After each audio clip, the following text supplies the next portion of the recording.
yang sudah mulai turun drastis, ini merasa membuat masyarakat kita merasa sekarang sudah mulai aman, sudah mereka untuk berwisata dan sebagainya.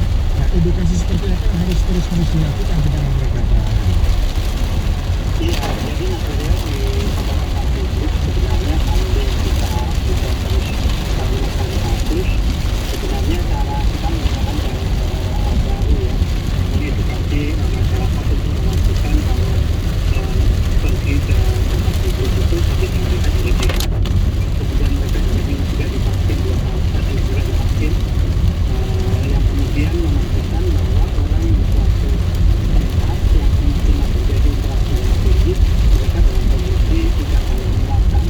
Makanya saat kita screening ini sebenarnya kedua alat untuk melakukan screening atau cara ini cukup anggota yang efektif dalam mencegah orang-orang yang tidak seharusnya berada di tempat publik atau mereka yang kasusnya tadi isolasi mandiri itu tetap tidak masuk ke area tersebut. Jadi ada 4 ribuan yang sudah terdetek positif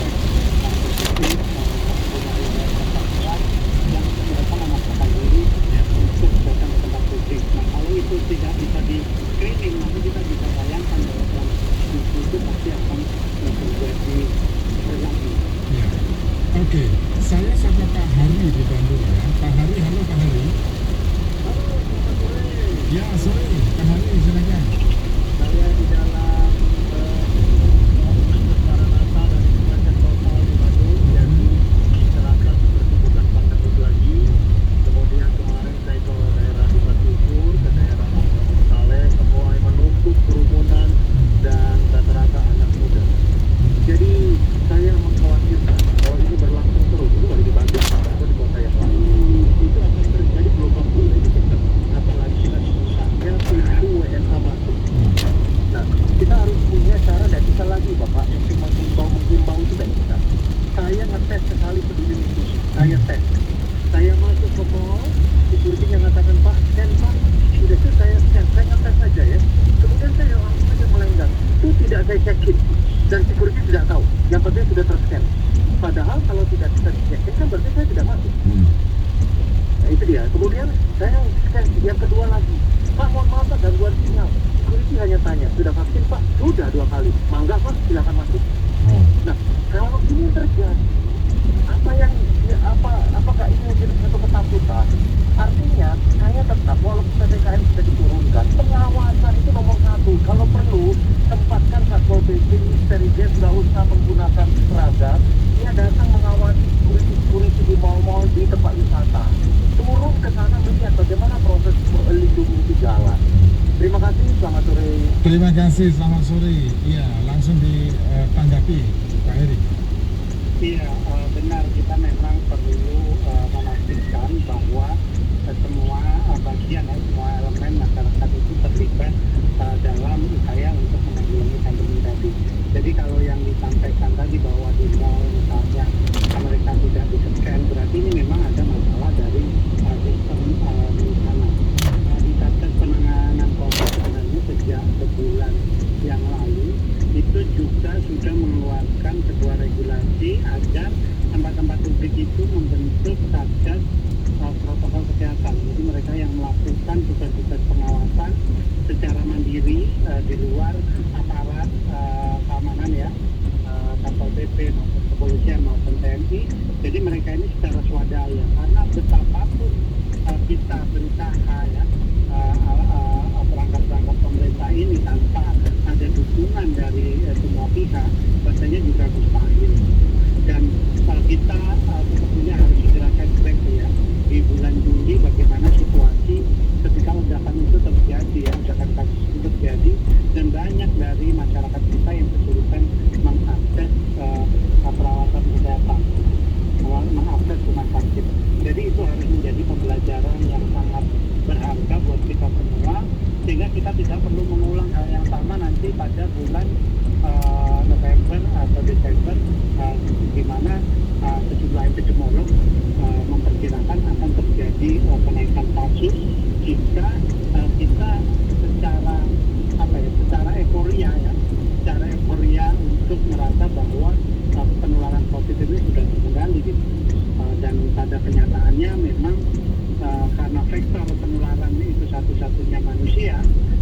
setiap kenaikan mobilitas maka risiko kita itu sebenarnya meningkat.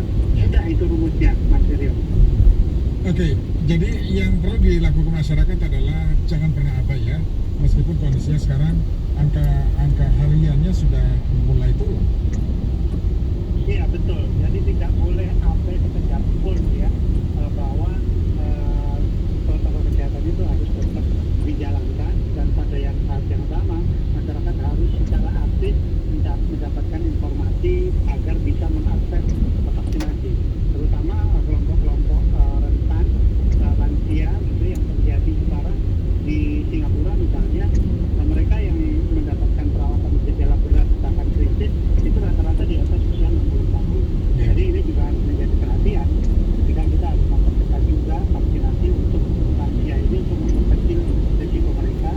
Di samping di hulunya kita juga harus tetap patuh dan mengikuti protokol kesehatan. Ya, baik.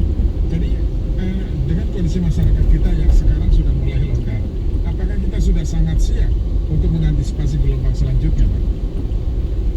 Saya rasa tidak ada satupun negara yang cukup siap ya dengan fasilitas kesehatan secanggih apapun seperti Amerika sekarang gitu ya. Jika mereka mengalami lonjakan kasus harian itu mencapai puluhan ribu, bahkan di Amerika Serikat itu 135.000. Kita pernah pada situasi yang sangat berat dengan kasus harian 55.000 hari gitu ya, tanggal 24 Juli waktu itu, dan kita benar-benar tahu bagaimana beban fasilitas kesehatan di Indonesia.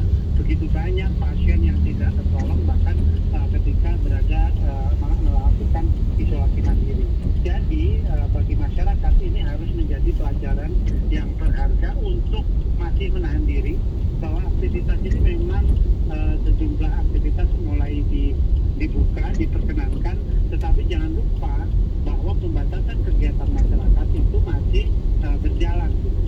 Jadi ada syarat-syarat yang cukup ketat, dan kemudian satgas di daerah itu juga harus terus-menerus melakukan pengawasan untuk memastikan bahwa laju penularan ini terus bisa kita turunkan. Baik. Pak Heri, terima kasih Pak Heri sudah bersama kami. Salam sehat selalu Pak Heri. Terima kasih Mas Rio, salam sehat. Berikan demikian tadi Ketua Bidang Komunikasi Publik Satgas Penanganan COVID-19 Heri Trianto.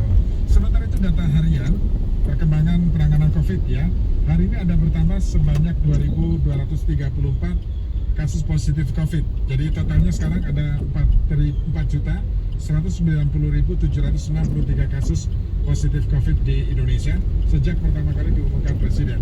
Kemudian yang sembuh sehari ini bertambah 6.186, sehingga totalnya sebanyak 3.989.326. Kemudian yang meninggal sekarang ada 145 pasien positif COVID yang dinyatakan meninggal dunia, sehingga total sampai saat ini sebanyak 140.468 pasien positif COVID yang dinyatakan meninggal dunia.